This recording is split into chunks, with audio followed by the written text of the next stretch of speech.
I'm Max Brantley with the Arkansas Times on Wednesday, December 17th with news from Arkansas and other places. Let's start with Cuba. Today, President Obama said that he wanted to move toward normalizing relationships with Cuba after a 50-year freeze that began back in the day of Bay of Pigs. This will mean diplomatic relations. It'll mean you can import some Cuban cigars. It will mean some banking and limited trade possibilities. The trade embargo will still exist, so will normal tourism, but it's supposed to be easier for people to travel to Cuba under existing categories in which travel can be done now. This potentially is big news for Arkansas. Cuba has always been viewed as a great market for some of our agricultural products.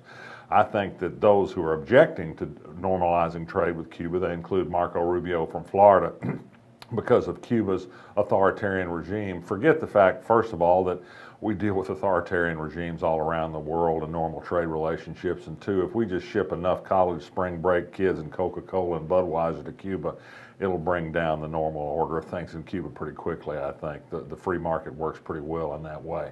At the state capitol today, the Education Committee is talking about some big topics. For one thing, it got a new report on school computer systems, and it found that the best alternative to supply good broadband to Arkansas schools is to do it through individual phone companies. It can be done cheaper, more efficiently, and with greater service. There are others who think there ought to be a statewide network. Some think we ought to tie on to an existing college broadband system.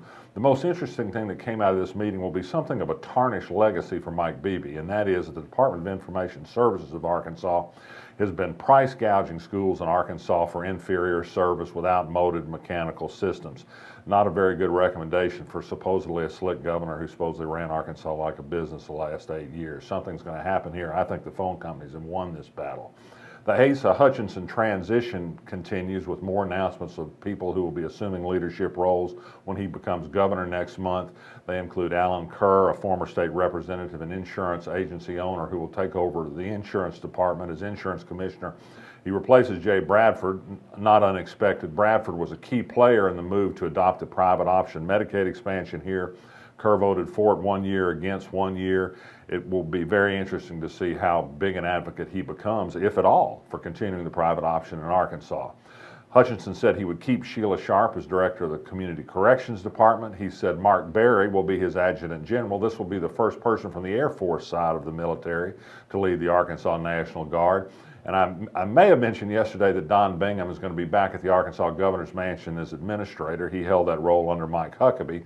A little bit of controversy during his time. He did some private catering out of the mansion kitchen then and some gift operations. One thing that will be very different in the Hutchinson era than in the Huckabee era, when Don Bingham was there, they'll have to learn how to pour wine now. Asa Hutchinson will not prohibit alcohol at the mansion, and I certainly will lift a toast to that. Colette Honorable was approved on a voice vote by the U.S. Senate last night to be a member of the Federal Energy Regulatory Commission. She's Arkansas's Public Service Commission chairman.